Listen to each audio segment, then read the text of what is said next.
Boa noite, pessoal. Olha aí, nós estamos na página 16. Hoje nós vamos falar sobre a expansão marítima europeia. Veja bem, ó, acompanhe minha leitura. Os dois estados europeus propulsores do processo de expansão marítima do século XV e XVI foram Portugal e Espanha. Esse pioneirismo pode ser explicado por alguns motivos, né? Então vamos falar sobre esses motivos que Portugal e Espanha saíram na frente, tá certo? Vamos ver aqui, ó. Conquista de Celta. Em 1415, os portugueses conquistaram a cidade de Celta, que era dominada pelos mouros, o que possibilitou aos lusitanos o controle de um importante e estratégico centro comercial do norte da África. Certo? Então a conquista de Celta foi importante. Queda de Constantinopla. Com a tomada de Constantinopla pelos turcos otomanos, em 1453, os europeus encontraram dificuldades para conseguir especiarias, até então trazidas das Índias por caminhos terrestres. Diante disso, passaram a procurar um caminho marítimo para consegui-las. Então, a conquista de Constantinopla, né, foi outro fator que pode ser considerado. Conquista de Granada. Em 1492, o recém-formado Estado espanhol conquistou os últimos territórios da Península Ibérica, que estavam sob domínio dos mouros desde o século VII. Procura por metais preciosos.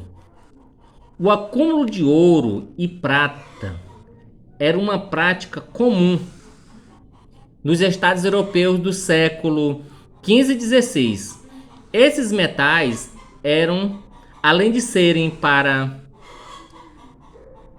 a cunhagem de moedas, era usado no estado bruto, nas trocas comerciais.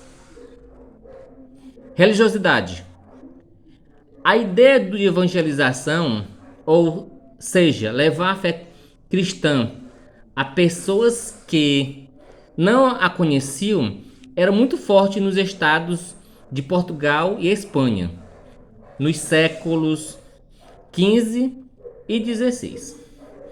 Então, pessoal, aqui são alguns pontos, né, que deve ser considerado, porque Espanha e Portugal saíram na frente na corrida, né, das grandes navegações do século XV e XVI.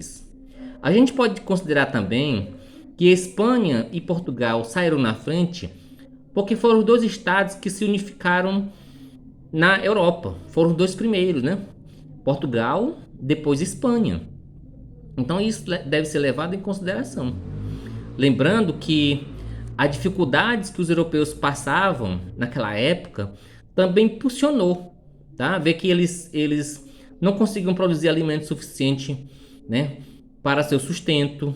Então a busca pelo comércio, por ouro, tá? Tudo isso fez com que os europeus saíssem na frente, né? No caso, Espanha e Portugal. Certo, vamos continuar. Técnica de navegação. Entre os fatores que possibilitaram o sucesso das navegações empreendidas pelos europeus estão a utilização de instrumentos e técnicas de diversas origens. A bússola, invenção chinesa, e o astrolábio, invenção grega, aperfeiçoadas e introduzida na Europa pelos árabes, eram os principais instrumentos utilizados pelos navegadores. Outro fator determinante foi a utilização de um novo tipo de embarcação, a caravela, que era mais rápida e eficiente do que as anteriores, pois possibilitavam o melhor aproveitamento da força dos ventos. Então, pessoal, depois a gente vai falar sobre a caravela, né? A gente vai mostrar, né, um desenho de uma, tá certo? Nas próximas aulas. Olha aqui, ó, o astrolábio. Também a bússola, né? A bússola serve para dar a direção, né? Leste, oeste, norte e sul. O astrolábio mede a altura do Sol. Com isso, os navegadores se orientavam em alto mar. Então vamos para a próxima página. Então, pessoal, estamos na página 17. Agora vamos falar sobre Portugal, sai na frente. Tá certo? Olha aqui, ó. Após a tomada de Ceuta, os portugueses iniciaram a exploração das regiões costeiras do norte da África. Em 1419, chegaram à Ilha de Madeira. E 20 anos depois, às Ilhas de Açores.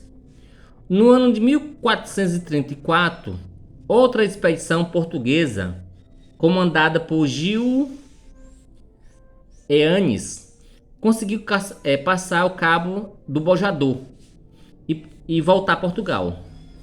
Essa conquista é considerada uma das mais importantes da navegação portuguesa, pois a partir dela, Portugal começou a navegar e explorar sistematicamente a costa ocidental da África. Com essas viagens costeiras, os portugueses aumentaram suas experiências marítimas com o objetivo maior: encontrar uma rota marítima para as Índias.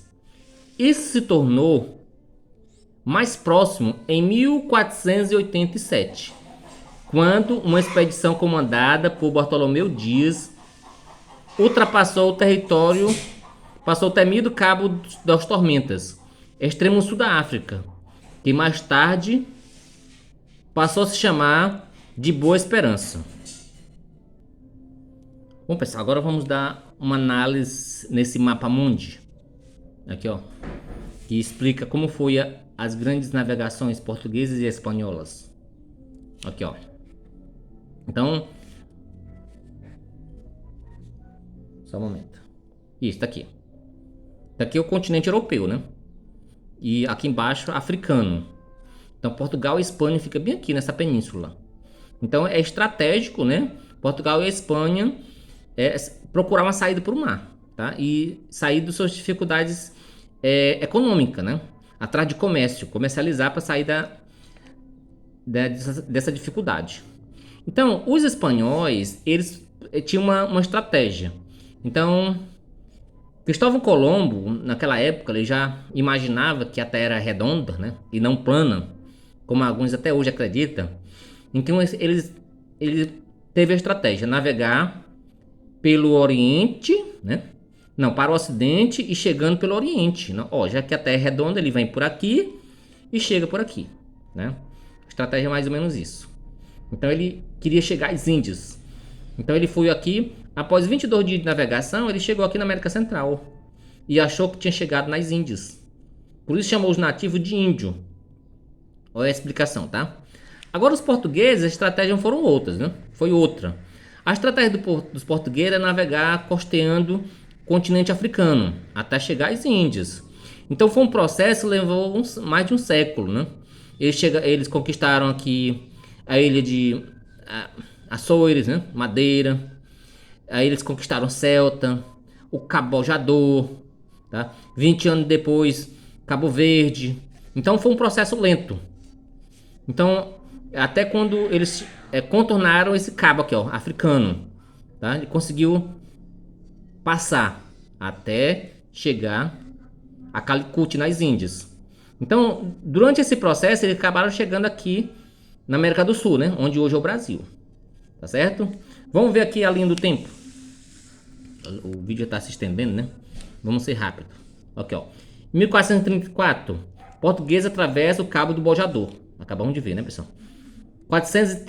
1439, portugueses chegaram à ilha dos Açores. 1453, tomada de Constantinopla pelos turcos. 1460, português chegará à ilha de Cabo Verde. 1487, Bartolomeu Dias ultrapassa o Cabo das Tormentas. 1492, conquista de Granada e chegada de Colombo na América.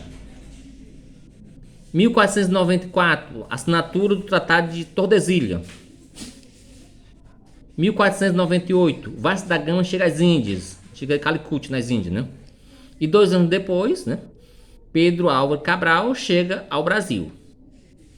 1522, a expedição de Fernando de Magalhães completa o círculo de navegação da Terra. Como nós vimos aqui, ó, né, Fernando de Magalhães, ele sai por aqui, contorna o continente americano e vai para cá, né, e chega aqui, ó. Tá certo, pessoal? Então vamos para a próxima aula.